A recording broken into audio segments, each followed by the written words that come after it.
I worked in software sales for 5 years and I promoted from a sales development rep to an account executive. My career track is epic. I know, you can verify on my LinkedIn. If I had to go back to the dark SDR days, these are the 5 things I would be doing today in order to promote to an account executive faster so that I could make more money, get recognition, status, prestige, and feel better about myself. Big quarter ahead for you guys. Number 1, prioritize highest ROI pipeline generating activities. How do you get paid? You get paid by setting meetings. Meetings that convert into qualified opportunities that then result in pipeline. Pipeline leads to revenue, meaning you are helping your organization grow. So the only way you get paid is by setting meetings. How do you set meetings? Find prospects, email prospects, call prospects. Everything else besides watching my videos, self-development, and helping others is a waste of your time. So say no to everything besides pipeline generating activities.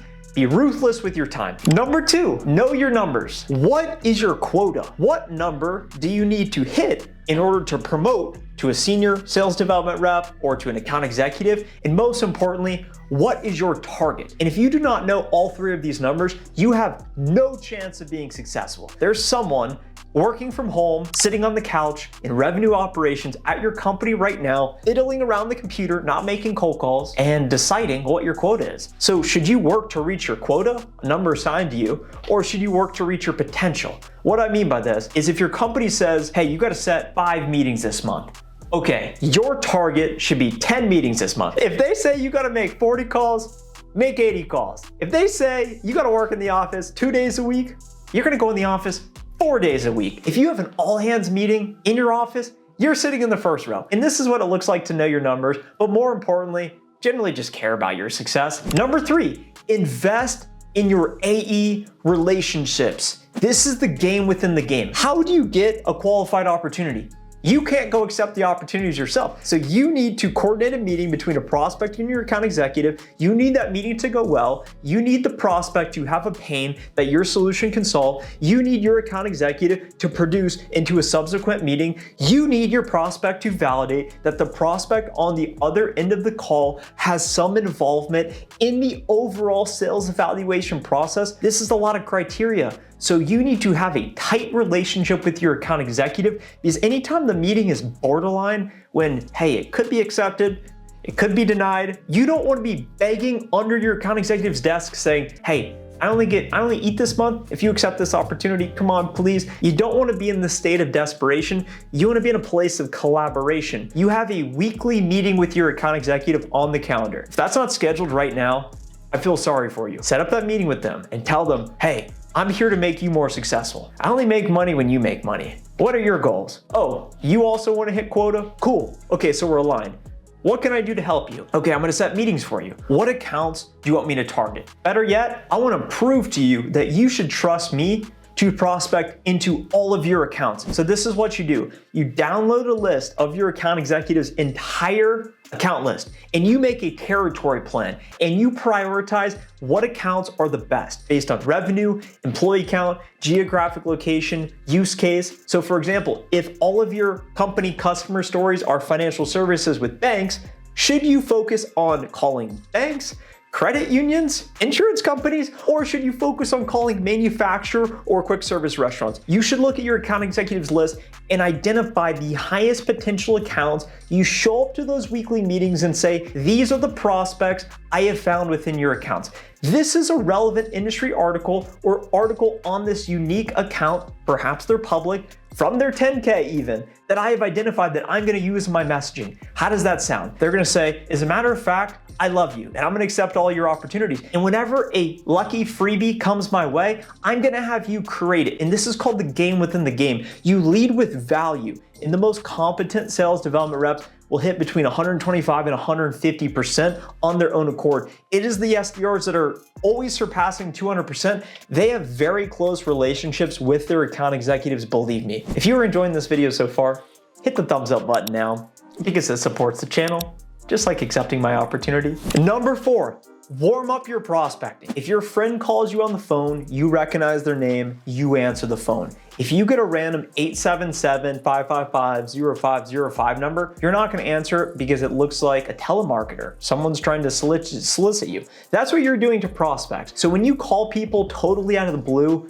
you are making your life harder. So what can you do to warm up the conversation? Artificially warm it up. You can do this by picking all of the low-hanging fruit. This is where all the pipeline's sitting on the golden pipeline promotion money-making tree. What you do is you prioritize, first and foremost, interesting moments. At my company, we had a Salesforce list of prospects that visited our website, that downloaded an ebook, that downloaded some sort of collateral, that attended a webinar even. And this is what I call interesting moments. Folks who are not directly requesting you reach out to them, that would be routed to the inbound team, so you don't have access to those leads, but you're finding leads that may know who your company is and at one point in time have acknowledged that your solutions might be able to help them. You reach out to these guys relentlessly, even if you have to call them 2-3 times a day. Next, lost opportunities. These are prospects that have spoken with someone at your company in the past and engaged in the sales cycle. Maybe it was a lost opportunity before the initial meeting was even accepted to an opportunity.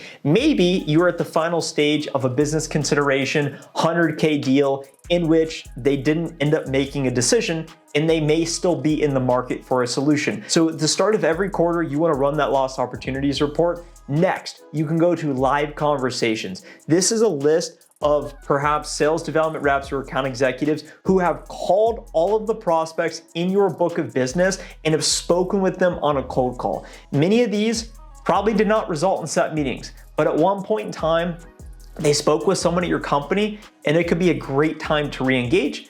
Hey, this is Trent from insert company name. How have you been? We've spoken in the past. You said it wasn't a good time.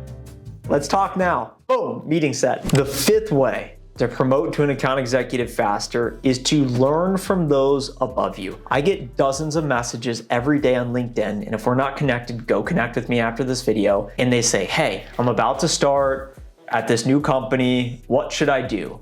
Hey, I'm a few weeks in, a few months in, I'm struggling, what should I do? And the best course of action is to speak with people who have already accomplished what you are embarking upon. So go set up time with the most senior sales manager in your office. This is what I did at the very start of my career. He had been working at the company a decade. I had been working at the company 1 month. And I said, hey, I'm really struggling. What do you think I should do? And he said, yeah, I've seen hundreds of people come through here. This is the mistake they make. Most of them think they're trying hard and it's like 70-80% effort.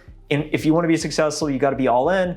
You got to commit, and you just got to know that there are no backup plans. There's no little bit of success, hop to another company. You just got to stop making excuses and try as hard as you possibly can. And I know it sounds very simple and trivial, but that truly was the advice, to be committed, to be all in.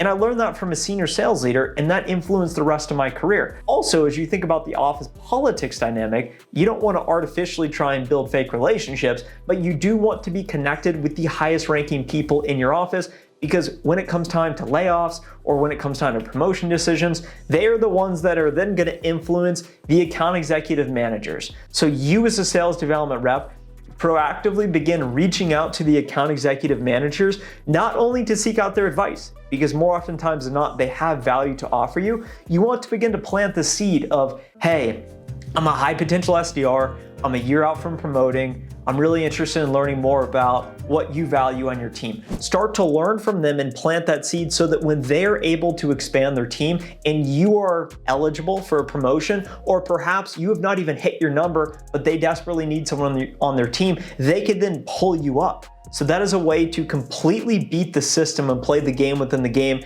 So always seek to build relationships with folks multiple levels above you, a few levels above you, and of course, folks who are adjacent to you that are better performing. All you gotta do is identify who is the best performer on the team. Go listen to their calls, steal their talk track, go set up time with them. Hey, how do you find prospects? How do you email prospects? How do you call prospects?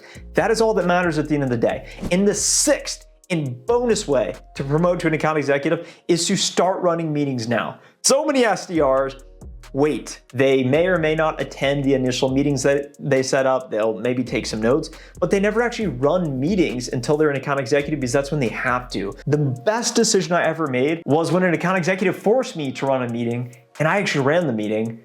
I ran it all the way through discovery. I gave a demo, which was terrible. I set up a pricing negotiation call, and he no-showed it. We didn't end up winning the deal, but that single experience accelerated my entire AE trajectory because I knew exactly what I needed to be doing day one, rather than having to learn it on the job. In today's video and summary, we talked about the 5 ways to promote from a sales development rep to an account executive faster. Focus on the highest leverage pipeline generating activities. Know your numbers, proactively invest in AE relationships, warm up prospecting, learn from those above you, and start running meetings now. If you are excited by the idea of working in software sales, tech sales, I have linked a link to the free tech sales intro course at CourseCareers, in which I am the instructor, and we have helped over 500 people land sales development positions year to date. So if you are looking to break into the industry, check out that free intro course now, and I will talk to you in the next video.